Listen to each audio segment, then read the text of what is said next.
Muy buenos días y muchísimas gracias por la invitación a pasar este tiempo con vosotros. Sin duda estamos viviendo tiempos convulsos.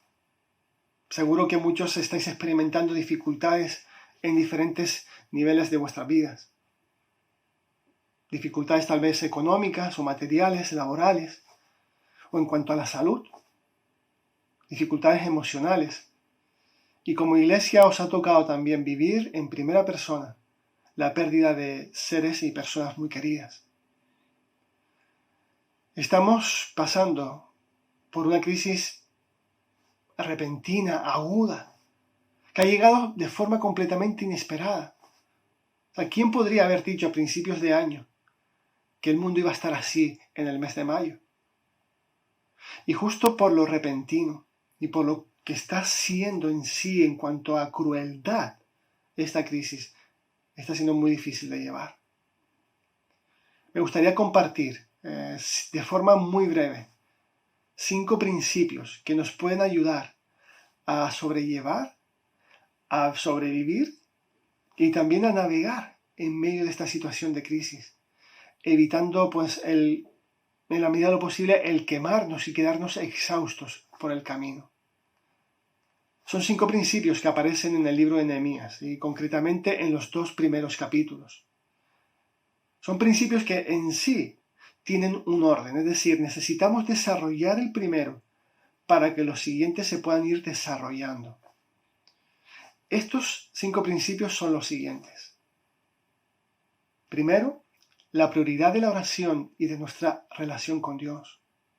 Segundo, ser resilientes en medio de la dificultad.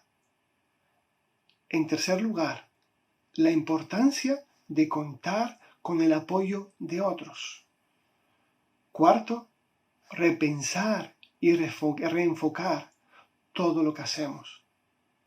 Y quinto, centrarnos en el plan que Dios tiene para nosotros en este tiempo. El libro de Nehemías comienza diciendo: Aconteció que en el mes de Quisleo, en el año 20, estando yo en la fortaleza de Susa. Es decir, Nehemías vive en el imperio persa. Y justo al final del capítulo 1, casi de forma anecdótica, aparece ahí una frase que menciona a qué se dedica Nehemías. Dice: era yo entonces copero del rey. Es decir, Nehemías era el hombre de confianza del rey, su mano derecha. Podríamos decir que, humanamente hablando, Nehemías tenía su vida resuelta. Vivía en un gran imperio, gozaba de muy buena reputación y era alguien influyente.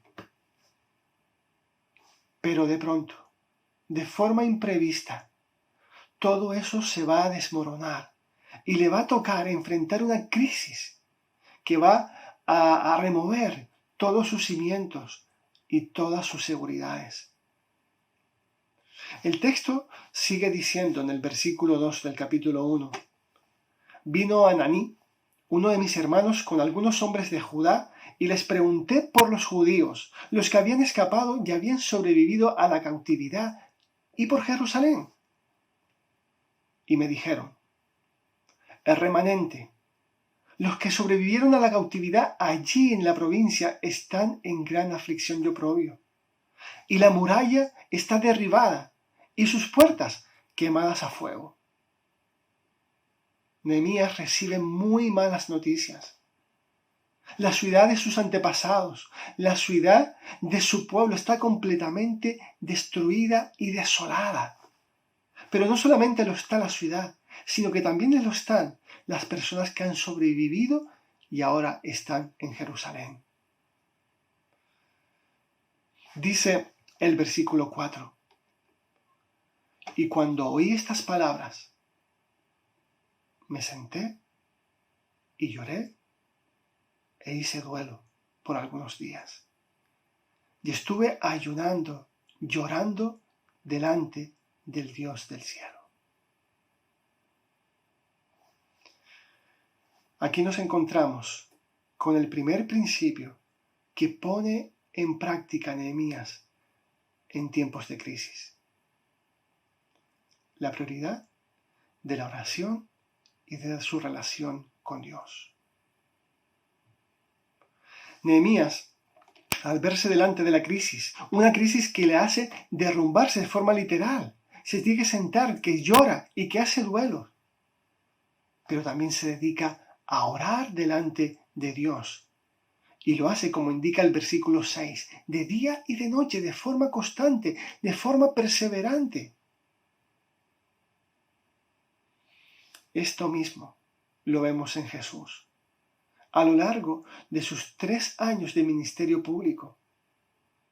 Jesús necesitaba pasar tiempo orando, necesitaba pasar tiempos de forma frecuente y prolongadas, de estar a solas con Dios, con su Padre. Entre más trabajo y más desafíos tenía, más tiempo necesitaba para orar. Por ejemplo, en Marcos capítulo 1, versículos del 35 al 38, dice el texto, levantándose muy de mañana, cuando todavía estaba oscuro, salió y se fue a un lugar solitario, y allí oraba. Y Simón y sus compañeros salieron a buscarle. Le encontraron y le dijeron, todos te buscan. Y él les dijo, no, vamos a otro lugar, vamos a los pueblos vecinos, para que también predique allí, porque para eso he venido. Jesús, el día antes de este relato, había estado sanando a multitudes hasta bien entrada la noche. Pero al día siguiente lo primero que hace es madrugar, levantarse temprano, aún estando oscuro. Busca un lugar seguro, tranquilo, solitario, antes de que todo el mundo se ponga en marcha, donde de repente todas las sirenas empiecen a sonar. Y allí él pasa tiempo con su Padre. De hecho, cuando ya es de día, Pedro, a la cabeza con el resto de discípulos, van a buscar a Jesús con una agenda ya programada y le dice, todos te están esperando. Pero Jesús tenía una agenda muy diferente. En otra ocasión, también nos encontramos a Jesús orando toda la noche, justamente antes de elegir a sus 12 discípulos. Y también lo encontramos orando en el huerto de Getsemaní, pidiéndole al Padre que si era posible pasase de él la copa que tenía que tomar, justo la noche que iba a ser entregado. Para afrontar este tiempo de crisis de forma innegociable, debemos acercarnos más a Dios si cabe. Debemos pasar tiempo leyendo su palabra, hablando con Él, tiempos de quietud, dejando que nuestras ansiedades en sus manos, todas nuestras preocupaciones, que Él se haga cargo, pidiéndole sabiduría para lo que venga por delante, para saber cómo gestionar todo lo que tenga que pasar, tiempos de estar quieto y de conocer quién es Él. Volviendo a Nehemías, capítulo 1. Vemos que el resto del capítulo, desde el versículo 5 hasta el versículo 11, lo que recoge viene a ser como una especie de oración tipo que hace Nehemías a Dios durante esos días. El capítulo acaba con una petición expresa y directa de Nehemías a Dios. El versículo 11 dice, te ruego, oh Señor, que tu oído esté atento ahora a la oración de tu siervo y a la oración de tus siervos que se deleitan en reverenciar tu nombre. Haz prosperar hoy a tu siervo y concédele favor delante de este hombre. Es curioso que en este punto del texto no se nos revela absolutamente nada de lo que Nehemías está pidiendo al Señor. Pero por sus palabras vemos que está pensando en algo muy concreto. haz prosperar hoy a tu siervo y concédele favor delante de este hombre. Aquí aparece el segundo principio que Nehemías pone en práctica en medio de su situación de crisis. Ese segundo principio es el de ser resiliente en medio de la dificultad. Según la RAE, en su primera acepción, su primera entrada, la resiliencia es la capacidad de adaptación de un ser vivo frente a un agente perturbador o un estado o situación adversas.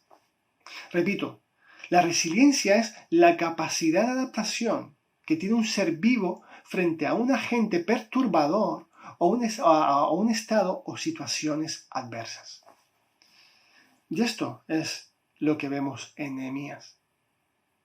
Si el versículo 4 nos muestra a un hombre que se viene abajo, es decir, Nehemías se sentó, lloró e hizo duelo por algunos días.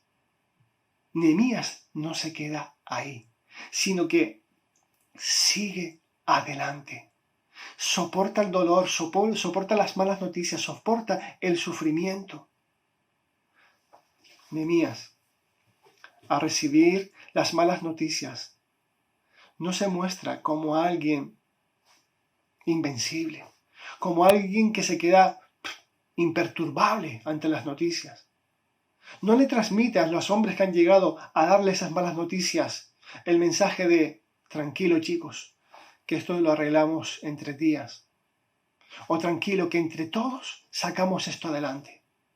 No, este mensaje no lo vemos en Nehemías, sino lo que hace es demostrar desde el primer momento su debilidad, su situación de debilidad ante la situación que está viviendo. Pero al mismo tiempo sabe que no está solo en medio de esa situación, sino que Dios está con él. Esta perspectiva la ayuda a ser resiliente, a soportar, a aguantar lo que viene. Nehemías no se queda indefinidamente sentado y llorando, sino que, como veremos en el capítulo 2, llegado el momento, se pondrá en marcha. En 2 Corintios capítulo 4, a partir del versículo 7, Pablo habla de forma clara de nuestra debilidad, de lo que somos como seres humanos. Pero cómo a pesar de nuestra debilidad podemos seguir adelante. Leo algunos versículos a partir del versículo 8 del capítulo 4 de 2 Corintios. Afligidos en todo, pero no agobiados. Perplejos, sí, pero no desesperados. Perseguidos, pero no abandonados. Derribados, pero no destruidos. Por tanto, no desfallecemos, no.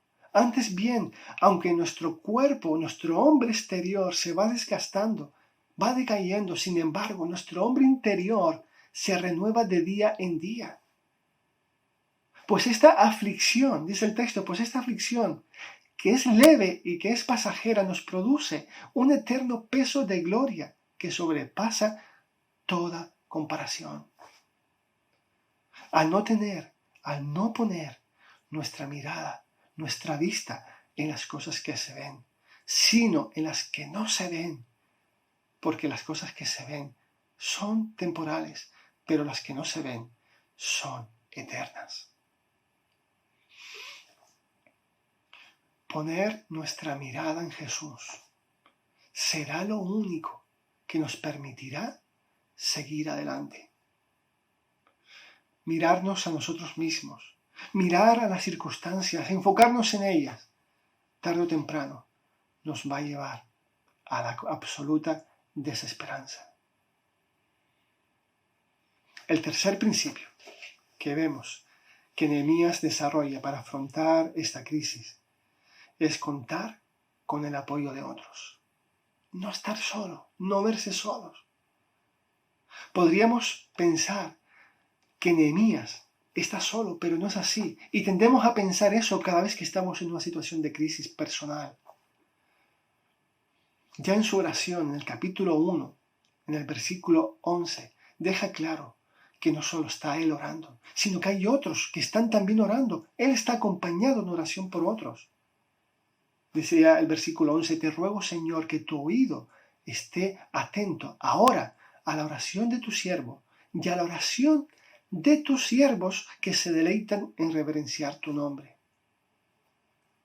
A lo largo de todo el libro se ve cómo Nehemías va buscando el apoyo de otros, de sus compatriotas en oración, de Rí Artajerjes en todo lo que necesita para comenzar su viaje a Jerusalén. Y una vez en Jerusalén, se apoya en muchos otros para poder llevar a cabo la tarea que tienen entre manos, que no es otra que es la reconstrucción de la ciudad. Como iglesia, como cuerpo de Cristo, como comunidad, estamos llamados a compartir las cargas, a reír con el que ríe, pero también a llorar con el que llora. El texto continúa y el capítulo 2 nos presenta ahora a Nehemías en acción. Entre el capítulo 1 y el capítulo 2 han pasado unos 4 meses. Y dice así el texto: aconteció que en el mes de Nisán, en el año 20 del rey Artajerjes, estando ya el vino delante de él, tomé el vino y se lo di al rey. Yo nunca había estado triste en su presencia. Y el rey al verme me dijo: ¿por qué está triste tu rostro? Tú no estás enfermo. Eso no es más que tristeza de corazón. Entonces tuve mucho temor y le dije al rey: viva para siempre el rey. ¿Cómo no ha de estar triste mi rostro cuando la ciudad, el lugar de los sepulcros de mis padres, está desolada y sus puertas han sido consumidas por el fuego? Y el rey me dijo: ¿qué es lo que pides? El rostro demacrado de Nehemías por el sufrimiento era imposible de disimular. Es lo primero que vio el rey al verlo. El rey se interesa por él y le pregunta: ¿qué es lo que te pasa? De repente Nehemías tiene la oportunidad de compartir con el rey lo que durante meses ha ido dando forma en su mente y en su corazón. El cuarto principio que vemos que Nehemías desarrolla en medio de sus crisis es repensar y reenfocar todo lo que hace. Dice el texto: entonces oré al Dios del cielo y respondí al rey: sí, si le place al rey, y si tu siervo ha hallado gracia delante de ti, envíame a Judá, a la ciudad de los sepulcros de mis padres, para que yo la reedifique. Entonces el rey me dijo, estando la reina sentada junto a él: ¿cuánto durará tu viaje? ¿Y cuándo volverás? Y le agradó al rey enviarme, y yo le di un plazo fijo. Y dije al rey: si le agrada que se me den cartas para los gobernadores de las provincias más allá del río, para que me dejen pasar hasta que llegue a Judá. Y una carta para Asaf, el guardia del bosque del rey, a fin de que me dé madera para hacer las vigas de las puertas de la fortaleza que está junto al templo, para la muralla de la ciudad y para la casa a la cual iré. Ante la situación de crisis que enfrentaba Nehemías, es capaz de pararse a replantear toda su vida, todos sus objetivos, todas sus responsabilidades, todas sus tareas. está completamente abierto a esa nueva realidad, a ver qué pasará en esa nueva realidad. No se aferra a cómo era su vida anterior. Se muestra flexible, se muestra creativo. Durante casi 4 meses se ha dedicado a priorizar la oración, a priorizar la relación con Dios, a ser consciente de su debilidad y la necesidad y la dependencia que tiene de Dios, de la necesidad que tiene de otros, de apoyarse en los demás. Se ha dedicado a planificar de forma tan minuciosa que cuando el rey le pregunta qué necesita Nehemías, ya tiene toda una lista de cosas que va a saber que va a necesitar. Cartas, maderas, permisos. Incluso Nehemías le da hasta la fecha en la que va a volver. Sabe qué plazo va a necesitar. En situaciones de crisis, debemos abrir de par en par nuestra mente, nuestro corazón y ver qué está haciendo Dios y qué va a querer hacer Dios con nosotros. Debemos aprender a discernir los tiempos, a intentar entenderlos. Y por último, el quinto principio que vemos en Nehemías es que está dispuesto a centrarse en el plan que Dios tiene para él, que está dispuesto a que su vida cambie. Dice al final del versículo 8 y el versículo 9, y el rey me lo concedió lo que pedía, porque la mano bondadosa de Dios estaba sobre mí. Fui entonces a los gobernadores de más allá del río y les entregué las cartas que el rey me había dado, etcétera, etcétera. Continúa el texto. Nehemías entiende que si el Señor le está permitiendo pasar por esa circunstancia, es por algo.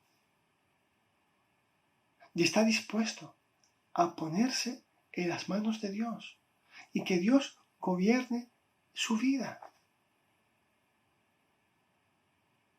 Nehemías es consciente de que Dios es quien va siempre delante. Sabe que va a ir a Jerusalén porque la mano bondadosa de Dios estaba con él. En medio de esa situación de crisis. Estamos llamados, al igual que Nehemías, a dedicarnos a las buenas obras que el Señor ya ha preparado, que ya ha pensado, que ya ha planificado y que pone delante de nosotros para que nos ocupemos de ella. Tal vez son obras que no esperamos, tal vez cambien nuestra perspectiva de la vida, tal vez cambie incluso nuestras ocupaciones, pero si Él las ha puesto ahí, en ellas nos debemos ocupar. Hoy en nuestro tiempo de crisis, en nuestro tiempo de coronavirus, si el Señor nos está permitiendo vivir este tiempo, por algo será. Y lo que tenemos que tener claro es que su mano bondadosa, como estuvo con Nehemías, también está con nosotros. Porque Jesús nos lo ha prometido. Jesús decía, he aquí, yo estoy con vosotros todos los días hasta el fin del mundo. No en algunos días, no en algunos momentos, no en algunas etapas o en algunas generaciones, sino Él está con nosotros todos los días de nuestra vida. Y su mano está sobre nosotros. Amén.